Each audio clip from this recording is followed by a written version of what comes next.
L'histoire que je vais vous raconter au jour, lui ne commence pas par une déclaration de guerre, ni par une signature de traité. Elle commence par une rumeur, un souffle mystérieux qui a parcouru le royaume du Dahomey, bien avant que l'ombre de la conquête européenne ne s'étende sur l'Afrique. Une rumeur née dans le secret d'une nuit sacrée, la nuit où le prince Kondo, futur roi Béanzin, est venu au monde. Imaginez, le palais royal d'Abomey, cœur vibrant du royaume. Ce n'est pas une nuit ordinaire. Les conteurs disent que le vent, ce soir-là, a fait 3 fois le tour des murs du palais, comme s'il cherchait quelque chose ou quelqu'un. Puis, un silence surnaturel est tombé. Les tambours, qui rythmaient la vie du royaume, se sont tus d'eux-mêmes. Et dans le ciel d'encre, une étoile a filé, une traînée de lumière incandescente qui semblait défier les lois de la nature, tombant vers la terre, sans jamais l'atteindre. Suspendu entre 2 mondes, l'inquiétude a saisi la cour. Le roi Glélé, le père de l'enfant, a convoqué d'urgence les plus grands prêtres vaudins, les Bokonon, ceux qui lisent les signes du destin. Devant les fétiches, dans la lueur vacillante des torches, ils ont consulté les esprits, interrogé les ancêtres. Leur verdict, prononcé à voix basse, a fait frissonner jusqu'aux plus braves des guerriers. Ils ont dit « Cet enfant ne marchera pas seul, les ancêtres marcheront avec lui ». Cette prophétie a marqué Kondo dès ses premiers jours. Il était bien le fils du roi, un prince de sang, mais chacun sentait en lui une présence, une gravité qui n'était pas de son âge. Là où les autres enfants de la cour pleuraient franchis pour un jouet cassé, lui restait silencieux, le regard perdu dans une contemplation intérieure. Là où ses camarades reculaient, devant un serpent ou une ombre étrange, lui, il avançait. Sans peur, comme s'il connaissait déjà l'issue de chaque rencontre. Une anecdote, souvent répétée à voix basse dans les couloirs du palais, raconte qu'un jour, un prêtre venu faire un rapport au roi fut interrompu par le jeune Kondo, âgé de 6 ou 7 ans à peine. L'enfant, sans qu'on lui ait rien dit, aurait murmuré au prêtre « Ne t'inquiète pas, la sécheresse prendra fin dans 3 lunes ». Et 3 lunes plus tard, la pluie revint. On disait de lui qu'il voyait avant de comprendre, qu'il savait avant qu'on lui parle. Il ne devinait pas. Il se souvenait de choses qu'il n'avait jamais apprises. Conscient de la nature exceptionnelle de son fils, le roi Glélé a décidé pour lui d'une éducation hors du commun. Kondo ne fut pas seulement confié aux maîtres de guerre les plus redoutables, qui lui enseignèrent le maniement du sabre et la stratégie militaire. Il fut aussi, et surtout, initié aux mystères les plus profonds du royaume. Les grands prêtres, gardiens des fétiches royaux, lui ont ouvert les portes des couvents sacrés. Les femmes les plus puissantes du royaume, les prêtresses détentrices des secrets anciens, lui ont enseigné la langue des esprits. Il a appris que le roi du Dahomey n'est pas qu'un chef politique ou un chef de guerre. Il est bien plus. Il est le pont, le lien vivant et sacré entre le monde des hommes et celui des esprits, entre les vivants et les ancêtres. Être roi, c'était porter sur ses épaules le destin visible et invisible de son peuple. Kondo a grandi avec ce poids, cette responsabilité qui dépassait de loin la simple gestion d'un territoire. Il a appris à écouter le bruissement des feuilles, le chant des oiseaux, non pas comme des sons, mais comme des messages. Il a appris à interpréter les rêves, non pas comme des illusions, mais comme des visites du monde de l'au-delà. L'adolescence fut une période charnière, celle de l'épreuve ultime. Lors d'un rituel secret, si puissant qu'il était interdit à tout non-initié sous peine de mort, Kondo a dû faire face à ses propres démons et aux esprits les plus anciens du royaume. C'est là, dans le feu de l'initiation, qu'il a reçu son symbole mystique, l'animal totem, qui allait le définir pour toujours. Le requin, le maître des eaux profondes, un prédateur silencieux, patient, implacable. Une créature qui ne recule jamais, qui incarne une force tranquille mais mortelle. Ce symbole n'était pas un simple emblème, c'était la manifestation de son âme, de sa destinée. En 1889, le roi Glélé meurt. La nouvelle traverse le royaume comme une onde de choc. Le temps du deuil est aussi celui de la succession. Kondo monte sur le trône. Et comme le veut la tradition, il abandonne son nom de naissance pour un nom de règne, un nom fort, un nom qui est une déclaration, une prophétie en soi. Il choisit le nom de Béanzin. Ce nom est tiré d'une proverbe faux, Gebe Hin Azin, Bo-Aï-Kpé, qui signifie littéralement « le monde tient dans l'œuf ». C'est une métaphore puissante. L'œuf, c'est le monde, le royaume, fragile, précieux, menacé. Et la main qui le tient, avec une force infinie et une précaution extrême, c'est lui, le roi. En prenant ce nom, Béhanzin disait à son peuple et au monde entier « Ce royaume est fragile, et moi seul, par la force des ancêtres qui marchent avec moi, je peux porter ce poids immense. Je suis le gardien de l'œuf. » À partir de ce jour, le peuple du Dahomey ne vit plus seulement un roi sur le trône. Il vit un roi habité. Un homme dont le regard intense semblait percer les apparences. Un souverain dont chaque parole pesait du poids des siècles. L'enfant marqué par les esprits était devenu le roi requin, le protecteur d'un monde au bord du gouffre. La rumeur de sa naissance était devenue une réalité tangible. Mais ni lui, ni son peuple ne savaient encore que l'épreuve la plus terrible de leur histoire était sur le point de commencer. La confrontation avec la France allait mettre à l'épreuve non seulement sa puissance militaire, mais aussi la force des esprits qui marchaient à ses côtés. La légende de Béhanzin ne faisait que commencer. Quand les Français commencèrent à avancer, ils n'affrontèrent pas seulement une armée. Ils affrontèrent une peur invisible, une force qui ne venait pas des fusils, mais de l'esprit même du royaume du Dahomey. Au cœur de cette résistance se tenait un homme, le roi Béhanzin. Avant chaque bataille, il se passait quelque chose d'étrange. Béhanzin disparaissait. Personne ne savait où il allait, mais les rumeurs disaient qu'il s'enfermait dans la forêt sacrée. Là, entouré de prêtres, perdus dans des nuages de fumée, au son de chants graves et de sacrifices rituels, il puisait une force mystérieuse. Le secret de ces cérémonies était total. Mais quand il réapparaissait, quelque chose en lui avait changé. Son regard était différent, plus intense, comme s'il avait vu au-delà du monde visible. Ses guerrières, les célèbres Amazones du Dahomey, le sentaient, Haranchti. Elles affirmèrent que ses paroles rendaient chats, leur corps léger et leur esprit dur comme le fer. C'était comme si sa voix leur insufflait un courage surnaturel, une invincibilité. Certaines juraient même que la nuit précédant les combats, Béhanzin apparaissait dans leurs rêves. Il leur montrait les points faibles de l'ennemi, leur indiquait où et quand frapper pour que chaque coup soit fatal. Était-ce réel ou était-ce la force de leur croyance? Pour elles, la différence n'existait pas. Et cette force s'est transmise sur le champ de bataille. Lors des premières escarmouches, les soldats français commencèrent à rapporter des choses troublantes, des récits qui défiaient la logique militaire. Ils parlaient l'ensemble de guerriers qui continuèrent d'avancer, impassibles, même après avoir été touchés par plusieurs balles. Ils décrivaient des cris inhumains qui semblaient venir de nulle part, des voix qui les harcelaient, depuis la jungle épaisse, semant la confusion et la panique, et surtout cette impression constante, terrifiante, d'être observés. Chaque arbre, chaque ombre semblait abriter des yeux invisibles qui les épiaient, attendant le moment parfait pour frapper. La jungle elle-même semblait être l'allié de Béhanzin.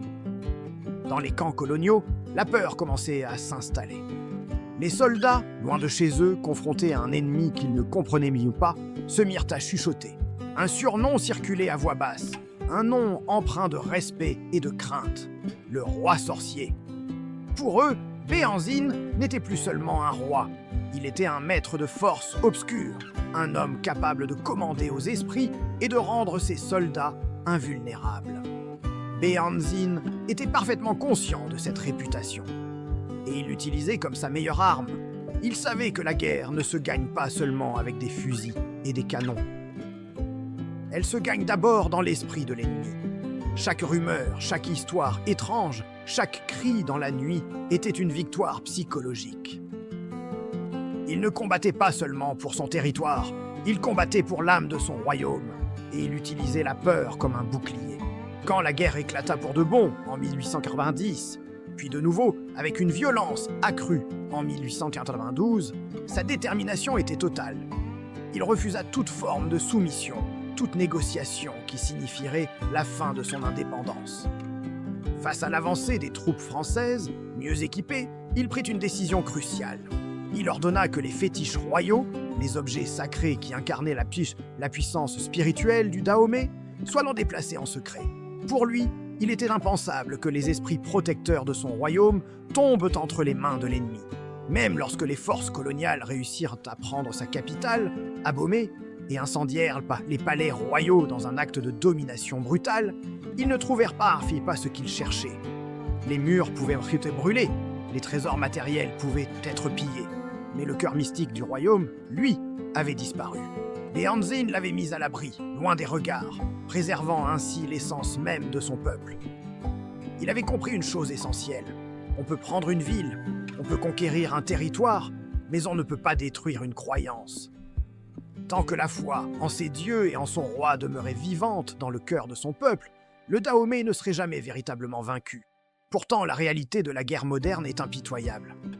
Malgré les rituels, malgré la foi inébranlable et le courage immense de ses guerriers, la supériorité technologique des armes françaises a finalement eu raison de son armée. Les fusils à répétition et les canons ont fini par briser les rangs des Amazones et des soldats du Dahomey. L'armée fut vaincue, mais pas son esprit.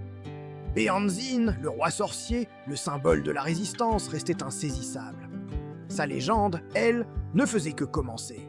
Vous pensiez tout savoir sur les rois africains, vous connaissiez les guerriers, les bâtisseurs, les conquérants, mais aujourd'hui, je vais vous parler d'un roi qui, même enchaîné à des milliers de kilomètres de son trône, a continué de régner.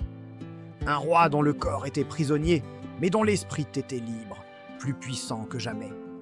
Il s'agit du roi Béanzin, le dernier roi souverain d'Abomey, et son histoire va bien au-delà de ce que les livres d'histoire racontent. Son exil n'était pas la fin de son règne, c'était le début de sa légende. Restez avec moi, car ce que vous allez découvrir pourrait bien changer votre vision de ce qu'était le pouvoir. Nous sommes en 1894. Après des années de résistance acharnée contre elle, une des plus grandes puissances coloniales du monde, le roi Béanzin est face à un choix impossible. Continuer une guerre qui saigne son peuple ou accepter une reddition qui semble être une défaite totale. Mais Béanzin n'est pas un homme ordinaire. Il comprend que les batailles ne se gagnent pas seulement avec des fusils et des canons. Parfois, la plus grande arme est le symbole, l'esprit, la légende. Alors, il prend une décision qui stupéfie ses ennemis. Il accepte de se rendre. Mais attention, ce n'est pas la reddition d'un homme brisé. C'est le geste stratégique de un roi qui sait que son combat entre dans une nouvelle phase. Il ne se soumet pas, il déplace le champ de bataille. Un champ de bataille où les Français, avec toute leur puissance militaire, seront impuissants. La légende raconte un moment d'une puissance mystique incroyable. Juste avant d'être emmené loin de sa terre natale, la terre sacrée d'Abomey, Béanzin s'agenouille. Il pose une main sur le sol rouge, ce sol qui a vu naître ses ancêtres et qui a bu le sang de ses guerriers.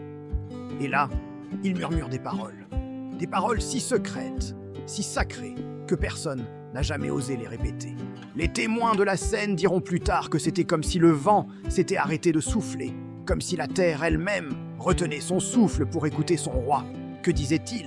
Certains disent qu'il faisait un serment, une promesse à son peuple de ne jamais véritablement les abandonner. D'autres, plus mystiques, affirment qu'il a littéralement laissé une partie de son âme, une part de son esprit royal, dans la terre du Dahomey. Une ancre spirituelle pour que, peu importe où son corps serait emprisonné, son essence reste à jamais liée à son royaume. Ce geste n'était pas un adieu, c'était un pacte entre un roi et sa terre, un pacte qui défiait la logique coloniale et qui annonçait que même en exil, le roi serait toujours présent. L'exil commence. Béanzin est d'abord envoyé en Martinique, puis plus tard, il sera transféré en Algérie, en Afrique du Nord. Pour les autorités françaises, le problème est réglé. Le roi rebelle est neutralisé. Loin de son peuple, son influence est terminée. C'est ce qu'ils croient, mais ils vont vite découvrir que l'on n'emprisonne pas un esprit. Très vite, des choses étranges commencent à se produire autour de lui. En Martinique, les gardiens chargés de sa surveillance deviennent mal à l'aise. Ils évitent son regard. Certains confient à leurs supérieurs qu'ils ressentent une présence, une autorité qui les dépasse. Un simple regard de cet homme silencieux et digne leur glace le sang. Ils ne surveillent Merdek pas un prisonnier, ils ont l'impression de garder un dieu captif. Pire encore, des officiers français, des hommes rationnels, habitués à la guerre et au commandement, rapportent des expériences troublantes. Plusieurs d'entre eux affirment faire des cauchemars terrifiants après avoir passé du temps en sa présence ou après une simple conversation avec lui. Des rêves où ils se sentent jugés, où ils sont confrontés à une force qu'ils ne comprennent pas. Était-ce la culpabilité? Ou était-ce l'influence spirituelle de Behanzin qui s'infiltrait dans leur esprit, même pendant leur sommeil? Et lui, Behanzin, que faisait-il pendant ce temps? Il observait, toujours calme, toujours digne. Il ne criait pas, il ne se plaignait pas. Son silence était plus assourdissant que n'importe quel cri de révolte. Il passait ses journées tiches à écrire des lettres, des poèmes, des mémoires. Il documentait son histoire, il maintenait le lien avec les siens à travers des messages codés, et surtout, il attendait. Il savait quelque chose que ses geôliers ignoraient. Ils avaient réussi à emprisonner son corps, oui, mais son nom, sa légende, son esprit, ça, c'était hors de leur portée. Son nom continuait de circuler à Abomey, murmuré comme une prière, comme un espoir. L'exil physique n'avait fait que renforcer sa présence spirituelle. En 1906, après 12 ans d'exil, Behanzin meurt à Alger, loin de son royaume. Pour les Français, c'est la fin définitive. Le dernier obstacle à leur domination totale a disparu.